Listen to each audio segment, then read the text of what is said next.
Shri Jyothikumar Chamakkala 9 minute.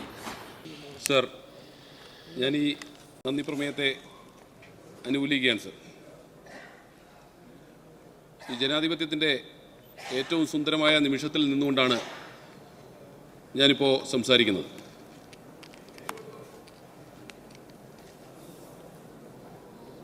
എനിക്ക് ആ confusion വന്നുകൊണ്ടാണ് സമൂഹത്തിലെ ഏതാനും ചിലർക്കായുള്ള ഒരു സർക്കാരിൽ നിന്ന് സമൂഹത്തിലെ ഏതാനും ചിലർക്കുള്ളായിട്ടുള്ള ഒരു സർക്കാരിൽ നിന്ന് എല്ലാവർക്കുമായി ഒരു സർക്കാർ ഉണ്ടാകണമെന്ന് ചിന്തിച്ചവർ അവർ കൂട്ടായി വോട്ട് ചെയ്തതിൻ്റെ ഫലമായിട്ടാണ് സാർ ഈ സംസ്ഥാനത്ത് ജനാധിപത്യപരമായ ഒരു വിപ്ലവം തന്നെ ഉണ്ടായത്. സാർ, ഈ ജനവിധി എല്ലാ അർത്ഥത്തിലും അധികാരത്തിലേറിയവർ അഹന്തയുടെ ആൾരൂപമായി മാറിയപ്പോൾ തൊഴിലിനായി അഹോരാത്രം പണിയെടുത്ത ചെറുപ്പക്കാർ അവർ പഠിച്ച് പരീക്ഷ എഴുതിയവർ റാങ്ക് ലിസ്റ്റിൽ വരുമ്പോൾ അവരെ റാങ്ക് പട്ടികയിൽ നിന്ന് കടന്നുകൂടിയവരെ അവഹേളിച്ച് പുറത്താക്കിയതിന് എതിരായി കിട്ടിയ ഒരു വിധിയാണ് സാർ. സാർ, ആശാ വർക്കർമാരെ അപമാനിച്ച് വെയിലത്ത് നിർത്തിയതിന് ജനം കൊടുത്ത മറുപടിയാണ് സാർ. സാർ, ജനങ്ങൾ ആട്ടിപ്പുറത്താക്കിയ സർക്കാർ അധികാരം ആസ്വദിച്ചവർക്ക് അവർക്ക് മാത്രമല്ല സാർ ഈ ജനവിധി പാഠമാകുന്നത്. സാധാരണക്കാരായ മനുഷ്യരെ പ്രതീക്ഷയ്ക്കനുസരിച്ച് അവരെ സഹായിക്കുന്ന ഒരു സർക്കാരായി മാറാനുള്ള പുതിയ സർക്കാരിൻ്റെ ഈ പ്രമേയത്തെ പരിപൂർണമായി ഞാൻ പിന്തുണയ്ക്കുകയാണ് സാർ. സാർ, ഇവിടെ ചില കാര്യങ്ങൾ പറഞ്ഞു. ഈ നിയമസഭയിൽ അവതരിപ്പിച്ച ഈ പ്രമേയത്തിൽ വളരെ കൃത്യമായി പറഞ്ഞിരിക്കുന്ന ഒരു വാചകം ഇവിടെ ചിലർ ചൂണ്ടിക്കാണിച്ചു സാർ. അതിൽ 3-ാമത്തെ പാരഗ്രാഫിൽ പറഞ്ഞിരിക്കുന്നത് ഒറ്റയ്ക്ക് പ്രവർത്തിക്കുന്നതിനേക്കാൾ ഒരുമിച്ച് പ്രവർത്തിക്കുന്നതാണ് നല്ലത്, പൊതുനന്മയ്ക്കായി ഒരുമിച്ച് പ്രവർത്തിക്കുന്നതാണ് ഏറ്റവും നല്ലത്. എന്നാൽ ഇന്ത്യയുടെ ആദ്യത്തെ പ്രധാനമന്ത്രിയായ പണ്ഡിറ്റ് ജവഹർലാൽ നെഹ്റുവിൻ്റെ വാക്കുകളിൽ നിന്ന് പ്രചോദനം ഉൾക്കൊണ്ട് ഐക്യത്തിൻ്റെയും സഹകരണത്തിൻ്റെയും സമ്പന്ന സമൂഹത്തിലെ എല്ലാ വിഭാഗങ്ങൾക്കിടയിലും ഊട്ടിയുറപ്പിച്ചുകൊണ്ട് എൻ്റെ സർക്കാർ അതിൻ്റെ യാത്ര ആരംഭിക്കുകയാണ് എന്നാണ് പറഞ്ഞിരുന്നത്. അതിനെ ഇവിടെ ഞങ്ങളുടെ കൂട്ടുത്തരവാദിത്വം ഇല്ലായ്മയെക്കുറിച്ചൊക്കെ ചൂണ്ടിക്കാണിച്ചു. സാർ, ഈ കഴിഞ്ഞ 10 വർഷവും ഞാനും എൻ്റെ ആളും മാത്രമേ ഉണ്ടായിരുന്നുള്ളൂ സാർ. ഇവിടെ ഒരു ഏകാധിപതിയെ പോലെ മുന്നോട്ട് പോയതിന് കിട്ടിയ തിരിച്ചടിയാണ് സാർ ഈ തെരഞ്ഞെടുപ്പിലുണ്ടായത്.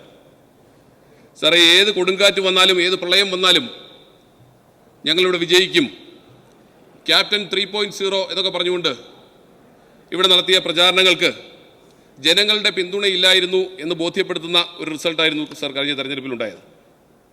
സാർ, ഇവിടെ അവഗണിക്കപ്പെട്ടവർ അവരെല്ലാവരുമുണ്ട്, എല്ലാ മേഖലയിലും പെട്ടവരുണ്ട്. ആശാ വർക്കർമാരുണ്ട്, അംഗനവാടി ജീവനക്കാരുണ്ട്, പാചക തൊഴിലാളികളുണ്ട്, നിരാശ്രയ രോഗികളുണ്ട്, കർഷക തൊഴിലാളികളുണ്ട്.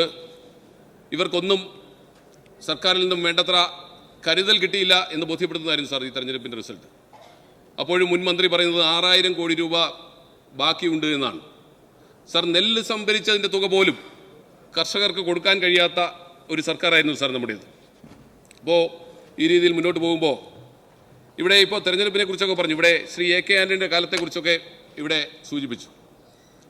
അദ്ദേഹം വസ്തുതാപരമായി ചില കാര്യങ്ങൾ പറഞ്ഞന്നു മുതൽ അദ്ദേഹത്തിനെതിരെ സ്റ്റേറ്റ്മെൻറ്റ്സുമായിട്ട് നടക്കുകയാണ്. സാർ, അദ്ദേഹം വസ്തുതാപരമായി പറഞ്ഞ കാര്യങ്ങൾ ഇപ്പോൾ പറഞ്ഞെന്താ, 2001 അദ്ദേഹം ആനുകൂല്യങ്ങൾ പിടിച്ചു വാങ്ങി.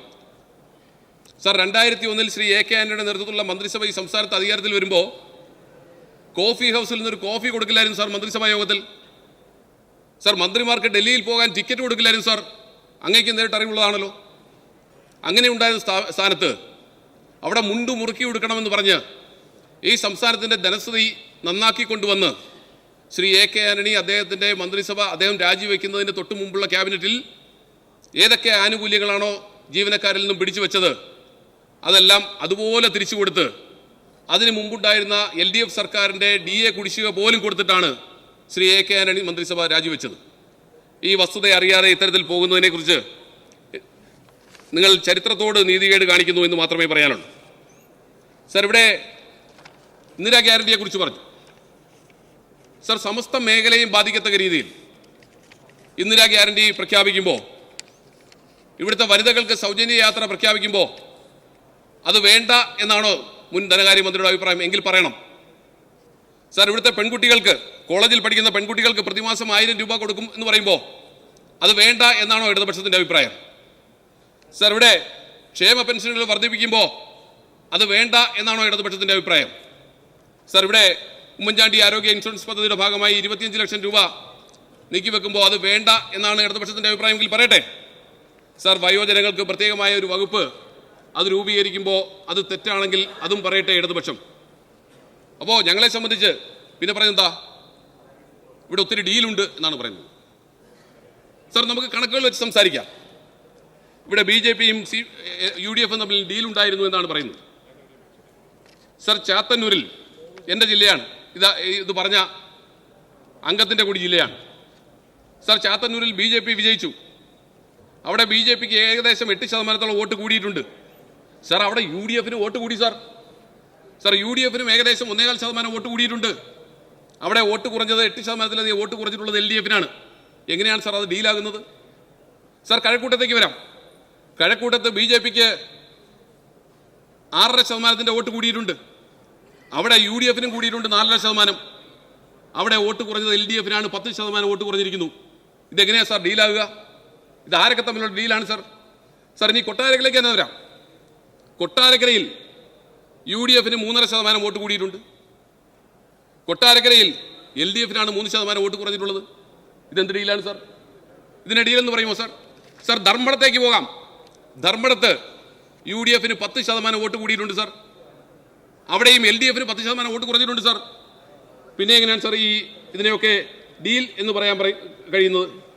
അപ്പോൾ ഇത്തരത്തിൽ വസ്തുതയ്ക്ക് നിരക്കാത്ത ചില കാര്യങ്ങൾ പറഞ്ഞുകൊണ്ടാണ് മുന്നോട്ട് പോകുന്നത്.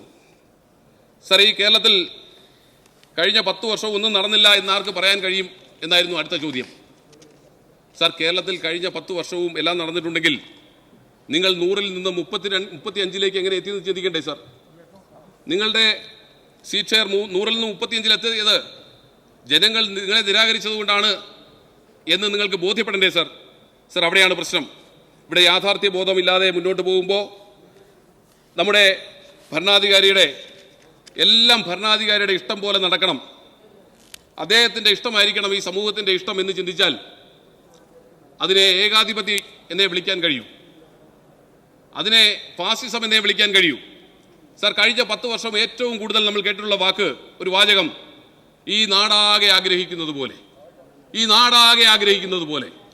സാർ, ഈ നാടാകെ ആഗ്രഹിക്കുന്നത് എന്താണെന്ന് അറിയാനുള്ള ഒരു പരിശ്രമം പോലും സർക്കാരിൻ്റെ ഭാഗത്തുനിന്ന് ഉണ്ടായില്ല എന്നതിൻ്റെ പ്രതിഫലനമാണ് സാർ ഈ റിസൾട്ട്. ഈ നാടാകെ ആഗ്രഹിക്കുന്നത് പോലെ എന്ന് നമ്മൾ 10 വർഷം നിയമസഭയ്ക്കകത്തും പുറത്തുമൊക്കെ കേട്ടിരുന്നു. സാർ, ഈ പുതിയ സർക്കാരിനെ സംബന്ധിച്ച് കലാപത്തിന് ആഹ്വാനം ചെയ്യാതെ വിദ്വേഷം കുത്തിവെച്ച് ജനങ്ങൾ ഭിന്നിപ്പുണ്ടാക്കാനല്ല ഈ സർക്കാർ ശ്രമിക്കുന്നത്. രാജപാതയിലൂടെ ഉടയ തമ്പുരാൻ പറന്നു പോകുമ്പോൾ വഴികരിയിൽ കാണുന്ന ഒരുവൻ മറുവാക്ക് പറഞ്ഞപ്പോൾ അവൻ്റെ തല നോക്കി അടിച്ചു വീഴ്ത്തുന്ന യമകിങ്കരന്മാരെ വളർത്തുന്നതല്ല സാർ ഈ സർക്കാർ.